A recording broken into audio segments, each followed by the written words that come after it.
بسم اللہ الرحمن الرحیم۔ قسط نمبر 882۔ مفتی نذیر قاسمی کشمیری صاحب سے مطالبہ۔ تحریک شہیدین موجودہ شیوخ الاسلام اور ان کے افکار۔ اعتراض نمبر 5 اور اس کا جواب۔ ہمارے مدارس، دعوتی کام اور اس کا اسلوب۔ الحمدللہ وحدہ والصلاة والسلام علی من لا نبی بعدہ، اما بعد۔ مفتی نذیر صاحب کشمیری مدظلہ کی طرف سے مولانا سعد صاحب کے بیانات کے اقتباسات کی لسٹ وائرل کی گئی ہے، اور یہ دعویٰ کیا گیا ہے کہ مولانا سعد صاحب کی یہ باتیں اور اقتباسات غلط اور خلاف شریعت ہے۔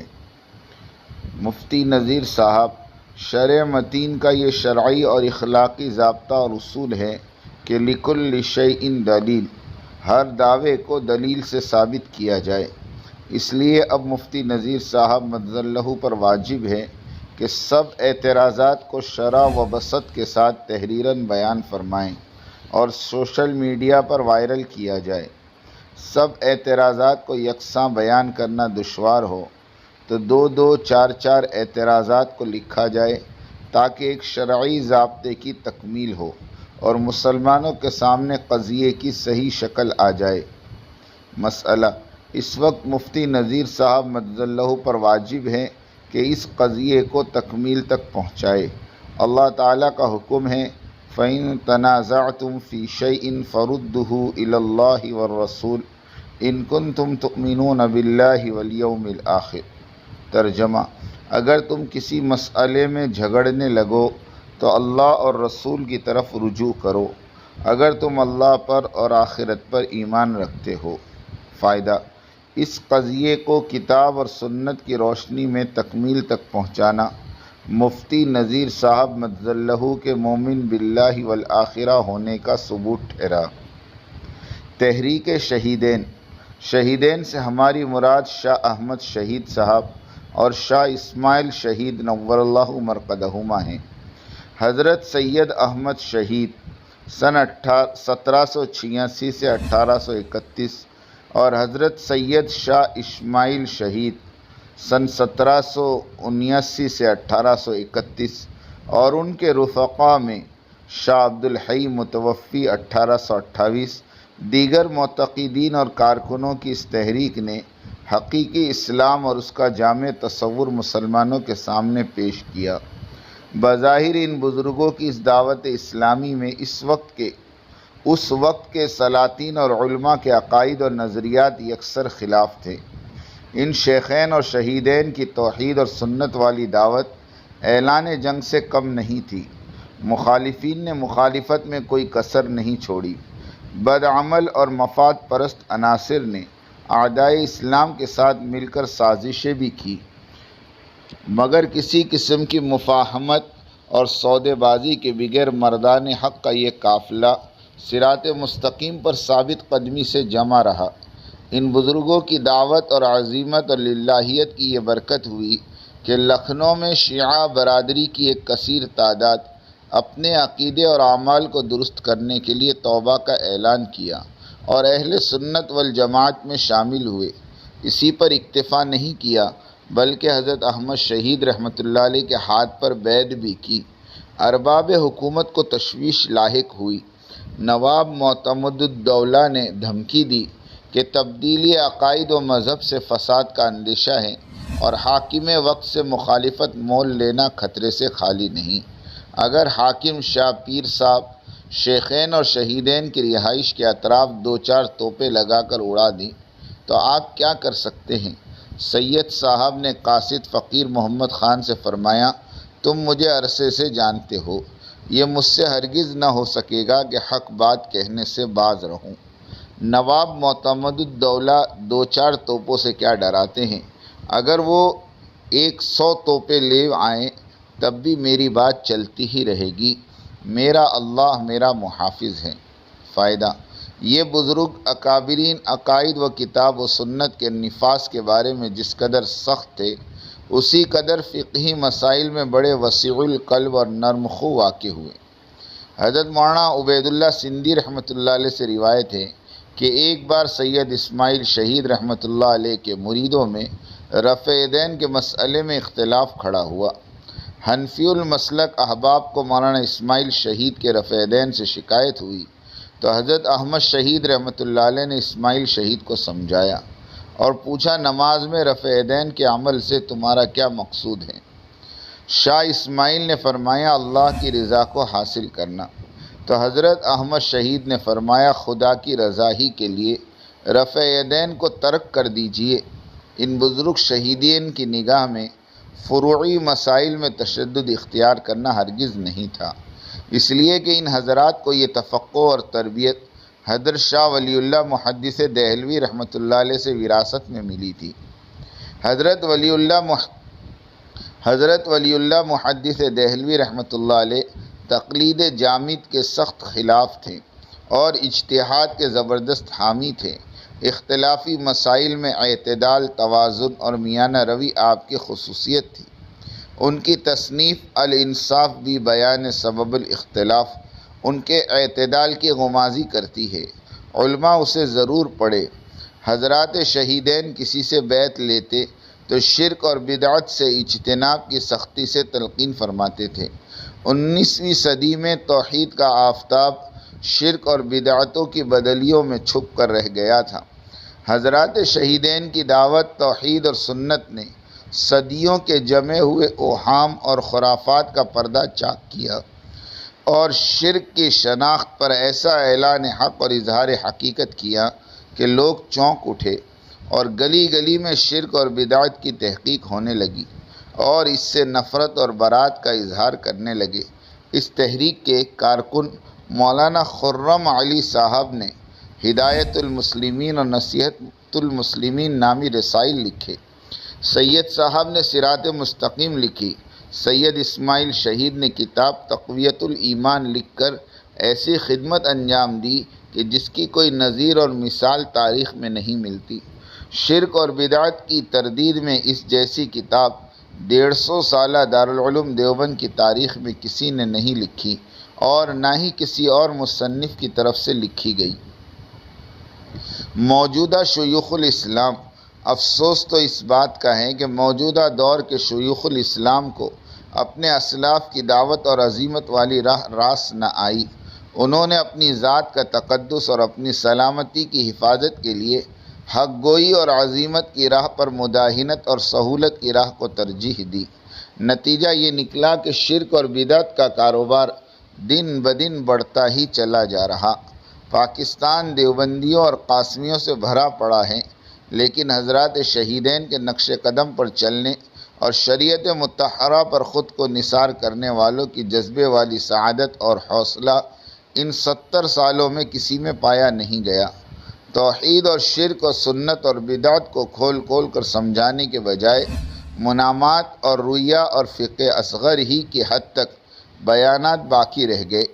ان کی اس بزدلی اور دنیا پرستی کی وجہ سے کروڑوں مسلمان عقیدے جیسے عظیم دولت کی درستگی سے محروم ہیں۔ اگر یہ وارثین نبوی کہلانے والے لوگ اپنا رویہ درست نہ کرے تو بروز محشر اللہ کو جواب دینا دشوار ہو جائے گا۔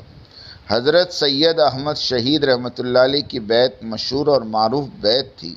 اہل علم اور سلوک کے بڑے درجے کے لوگ بیعت کرتے تھے اور حضرت احمد شہید کو امیر المومنین کے لقب سے پکارتے تھے۔ اعتراض نمبر 5، علماء دیوبند کا مضمون دعوت، غور و فکر۔ اس مضمون کی شق 2 میں دارالعلوم کے علماء رقم تراز ہیں کہ حقیقی امیر اپنے ملک کے مسائل پر گرفت رکھتا ہو، جزا اور سزا دینے پر قدرت رکھتا ہے۔ ایسے امیر اور اس کی عمارت کا انکار کفر ہے اور عمل نہ کرنا فسق ہے۔ جواب نمبر 5، حضرت سید احمد شہید رحمۃ اللہ علیہ کی نہ تو سلطنت تھی اور نہ ہی اقتدار، بلکہ وہ تو محکوم در محکوم تھے۔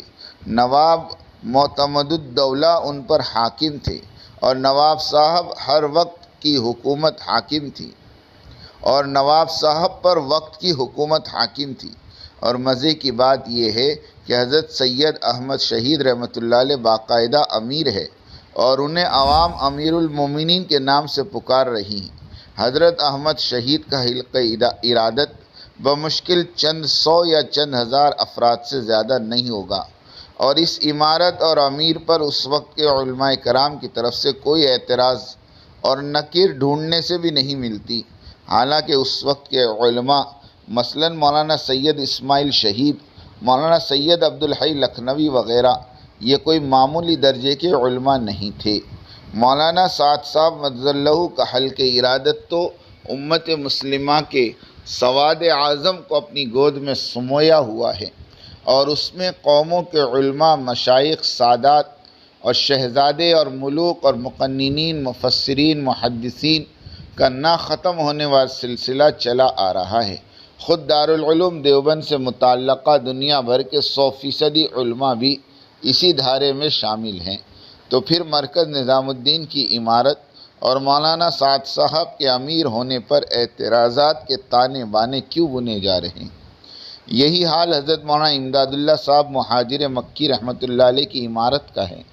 ان کے تو صرف 2 نامور مرید تھے، حضرت شیخ الہند گنگوہی اور مولانا قاسم صاحب نانوتوی رحمہم اللہ۔ حضرت مہاجر مکی کے پاس بھی سلطنت نہیں تھی، نہ ہی حلقہ ارادت وسیع تھا۔ ان کے دور کے علماء کرام بھی ان کی عمارت کو مانتے اور سراہتے تھے۔ کسی نے نکیر نہیں کی۔ ہماری قسطیں مطالعے میں رکھیں، ہر مسئلے کا حل پاتے چلے جائیں گے انشاءاللہ۔ سن 2015 سے بغض معاویہ کے مانند بغض سعد کا دور شروع ہوا، اور یار لوگوں نے حضرت جی رابع مولانا سعد صاحب کی ذات سے حسد کی بنا پر ایسے اعتراضات اور فتوے جاری کیے، اور بے محل اور بے دلیل تشریحات اور توضیحات کو جنم دیا کہ جس کے دل میں جو آیا وہ اسے کار خیر سمجھ کر لکھتا رہا، لیکن تحقیقی میدان میں ٹک نہ سکے، اور اس عصبیت کی وجہ سے اپنی اور اپنے مدرسوں کی ناموس پر بدنما داغ چسماں کرتے چلے گئے۔ یہ سب اس لیے ہوا کہ انہیں اپنے اسلاف کی دعوتی محنت اور ان کے عظیم کارناموں سے قطعاً واقفیت نہیں تھی۔ ہمارے اکابر علماء کرام کی دینی دعوت اور ان کی تحریکوں اور قربانیوں کی بابت لکھی گئی کتابوں سے الماریاں بھری پڑی ہیں۔ ہند اور سندھ، الجزائر، سوڈان، مصر، لیبیا، تیونس، مغرب کے سب داعیان اسلام کی ایک ہی داستان اور ایک ہی تاریخ ہیں۔ فائدہ: اگر خود داعی اللہ ہوں گے تو داعیوں کے احوال اور ان کی کھوج میں لگیں گے۔ جو کبھی دعوت اللہ کی چاشنی ہی نہ چکا ہو، اسے دعوتی شہسواروں کا اور ان کے کارناموں کا کیا پتہ۔ ہمارے دینی مدارس کے چند افراد کی مخالفت کی وجہ سے ہم مدارس دینیہ کے تعاون اور ان کی اعانت سے ہاتھ نہیں روک سکتے۔ اختلافات اپنی جگہ اور مدارس اور وہاں کے طلباء کی ضروریات اپنی جگہ۔ سارے تبلیغی ساتھیوں کو اللہ کا واسطہ دے کر کہتے ہیں کہ مدارس کے سفیروں کا پہلے سے زیادہ اکرام ہو، ان کا تعاون ہو۔ اعدائے اسلام کی یہ سازش ہے کہ تبلیغ اور تعلیم والوں میں جھگڑا پیدا کریں، ایک کو دوسرے کا دشمن بنا دیں۔ واللہ ہم ان دشمنوں کے پلان کو کبھی کامیاب نہ ہونے دیں گے۔ مدارس کا خوب تعاون کریں، متخیر حضرات کے پاس سے تعاون کرائیں۔ ہمارے مدارس ہماری دینی اور اسلامی روح ہیں، ہم بغیر روح کے لمحہ بھر بھی زندہ نہیں رہ سکتے۔ دعوتی کام قربانی چاہتا ہے، اور افضل ترین قربانی جذبات کو قربان کرنا ہے۔ فتووں سے جذبات مجروح ہوئے، لیکن اب اللہ کے لیے اپنے جذبات کی قربانی دینے کا وقت ہے۔ یعنی دل نہیں مانتا پھر بھی دل کو منوانا اور اسے مجبور کرنا، یہ جذبات کی قربانی ہے۔ یہ سب سے بڑی قربانی، اور جتنی بڑی قربانی ویسا ہی بڑا اجر اور بڑی مدد اور بڑے فیصلے ہیں۔ یاد رکھیں، سورۃ النصر حدیبیہ میں نازل ہوئی اس لیے کہ وہاں جذبات کی قربانی دی گئی۔ طاقت کے باوجود مکہ میں داخلہ نہیں ہوا اور بیت اللہ کو دیکھے بغیر عمرہ ادا ہوا۔ مدینہ واپس لوٹے، رب العرش الکریم کو پیار آیا اور فتح اور کامرانی کے فیصلے فرما دیے۔ یہ سیرت کا سنہرا باب ہے داعیوں کے لیے۔ صدیق اکبر رضی اللہ تعالیٰ عنہ نے اپنے دشمن کو جس نے واقعہ افق میں رسوا کیا، بدنامی کا سبب بنا، اور صدیق اکبر نے اس کی اعانت نہ کرنے کی قسم کھا لی، آیت کا نزول ہوا وَلَا يَأْتَلِ أُولُو الْفَضْلِ مِنْكُمْ، تم میں سے جو بزرگی اور کشادگی والے ہیں انہیں اپنے قرابت داروں اور مسکینوں اور مہاجرین کو فی سبیل اللہ دینے سے قسم نہ کھا لینی چاہیے۔ کیا تم نہیں چاہتے اللہ تمہارے قصور معاف کر دیں؟